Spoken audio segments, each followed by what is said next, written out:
এবং দশম স্থানাধিকারী সৌভিক, তার কি প্রতিক্রিয়া, তার বাড়ির লোকজন কি বলছে, তার পাড়া প্রতিবেশী কি বলছে জানবো। সেখান থেকে আমাদের সঙ্গে সরাসরি রয়েছে প্রতিনিধি মানস প্রধান। মানস, এই মুহূর্তে তুমি যেখানে রয়েছো, সৌভিক এসে দশম স্থান অধিকার করেছে এবং তার কি প্রতিক্রিয়া এবং তার বাড়ির লোক কি বলছে?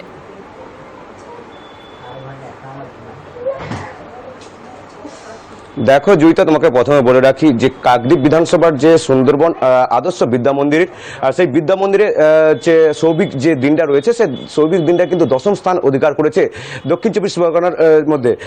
সেই সৌভিক যেটা জানাচ্ছে যে এই যে পড়াশোনার পাশাপাশি সে কুইজে কিন্তু যে প্রচুর পারদর্শী ছিল, বা এমন কি যেখানে যেত কুইজে সেখানে কিন্তু পুরস্কার যে নিয়ে আসতো। এমনকি যে এই যে সৌভিক তার মামা বাড়ি থেকে মানুষ কিন্তু ছোট থেকে, সেই সৌভিক কিন্তু যেটা জানাচ্ছে যে মামা বাড়ি পুরোপুরি সাপোর্ট করতো, যে মামা বাড়ি থেকে মানুষ যে সে জানতে পারতো না যে বাবার পরিবারে যে আদর সেখানটা কিন্তু মামা বাড়ি থেকে পেয়েছে। সেই থেকে কিন্তু মামা বাড়ি পুরোপুরি সাপোর্ট করেছে সৌভিককে। আর সৌভিকের পরিবারে যেমন যে আনন্দ রয়েছে, এমনকি কাকদ্বীপ যে সুন্দরবন এলাকার কিন্তু প্রতিটা মানুষ কিন্তু সৌভিকের যে এই সাফল্যের জন্য খুবই আনন্দিত। এর পাশাপাশি বলে রাখি, কাকদ্বীপ বিধানসভার যে বিধায়ক রয়েছে তিনি কিন্তু খুব শীঘ্রই এই সৌভিকের সঙ্গে দেখা করতে আসবে। এমনকি তৃণমূল ছাত্র পরিষদের যে সুন্দরবন সাংগঠনিক লোকজন খুবই খুশি। সেক্ষেত্রে সৌভিকের কি প্রতিক্রিয়া, কি বলছে সে? তার সঙ্গে কথা বলো। হ্যাঁ, সৌভিক যেটা জানাচ্ছে, সৌভিকের মুখ থেকে সৌভিক, এই যে তুমি যে প্রথম যে দশম স্থান অধিকার করেছে, প্রথমে এই যে মাধ্যমিক পরীক্ষা, জীবনে বড় পরীক্ষা, কতটা যে সাফল্য করেছো, কতটা আনন্দিত? অবশ্যই হচ্ছে প্রথম বড় পরীক্ষায় 10th র্যাঙ্ক করলাম, খুবই ভালো লাগছে। এছাড়া আরো এগিয়ে যেতে চাই, অবশ্যই খুবই ভালো লাগছে। আগামী দিনে কি নিয়ে পড়ার পরিকল্পনা? ডাক্তারি নিয়ে পড়ার ইচ্ছে আছে, 11 সায়েন্স নিয়ে পড়া শুরু করেছি। কত ঘন্টা পড়তে সারাদিন? অবশ্যই তেমন কোনো সময় নিয়ে পড়িনি, যেটুকু পড়েছি মন দিয়ে পড়ার চেষ্টা করেছি, সেটা পড়াটাকে বোঝার চেষ্টা করেছি, পড়াটাকে রেডি করেছি। পড়াশোনা বাদে আর কি করতে? পড়াশোনা বাদে আমি কুইজ করি, কুইজটা খুবই আমার সত্যিকারের কুইজটা খুবই ভালো লাগে।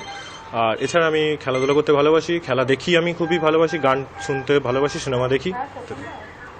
একদমই জয়িতা, এবার একটু সৌভিকের মার সঙ্গে কথা বলবো। সৌভিক ছোট থেকে কেমন ছিল? কাকিমা, সৌভিক ছোট থেকে কেমন পড়াশোনা ছিল, এমনকি সৌভিক যে আজকে দশম স্থান অধিকার করেছে, এই বিষয়টা আমি কি বলবো? ও ছোট থেকেই পড়াশোনায় খুবই ভালো, ছোট থেকে মানে ফার্স্ট সেকেন্ড হয়ে এসেছে, এবারে এখনও ভালো রেজাল্ট করেছে। এটা তো আমরা খুবই আপ্লুত, খুবই আনন্দিত, খুবই গর্বিত। হ্যাঁ, ও যে এতটা ভালো রেজাল্ট করবে এটা আশা করেছিলাম, কিন্তু এতটা ভালো করেছে তার জন্য আমরা খুবই আনন্দিত। এবং আমাদের পরিবারের তরফ থেকে, আমার মা থেকে, আমার ভাই থেকে, আমার দিদিরা থেকে সবাই ওর পড়াশোনার জন্য সাপোর্ট করেছে এবং সবাই ওকে খুব ভালোবাসে, সবাই ওকে সামনের দিকে এগিয়ে যাওয়ার জন্য উৎসাহ দিয়ে দান করছে এবং এখনও করে যাচ্ছে। আগামী দিনে সৌভিক কি হতে চায় আপনারা কিছু বলেন? আগামী দিনে ও এখন আপাতত সায়েন্স নিয়ে পড়াশোনা শুরু করেছে, আগামী দিনে ও বলছে ডাক্তার হতে চাই। এবার আমার যেরকম ক্ষমতা অনুযায়ী আমি ওকে সামনের দিকে নিয়ে যাওয়ার চেষ্টা করব। এবার ও যেদিকে এগিয়ে যেতে চাইবে আমি অবশ্যই চেষ্টা করব ওকে সেই দিকে এগিয়ে নিয়ে যাওয়ার জন্য। একদমই, দেখো পরিবারও যেটা জানাচ্ছে, যে সৌভিকও যেটা জানাচ্ছে, আগামী দিনে সে হচ্ছে ডাক্তারি নিয়ে পড়তে চায়। তবে যে পরিবার পুরোপুরি সাপোর্ট রয়েছে, যে আগামী দিনে যদি ছেলে যদি ডাক্তারি নিয়ে বা অন্য কিছু নিয়ে পড়তে চায়। কলকাতা টিভির পক্ষ থেকে অনেক শুভেচ্ছা, ধন্যবাদ জানাবো তোমাকে।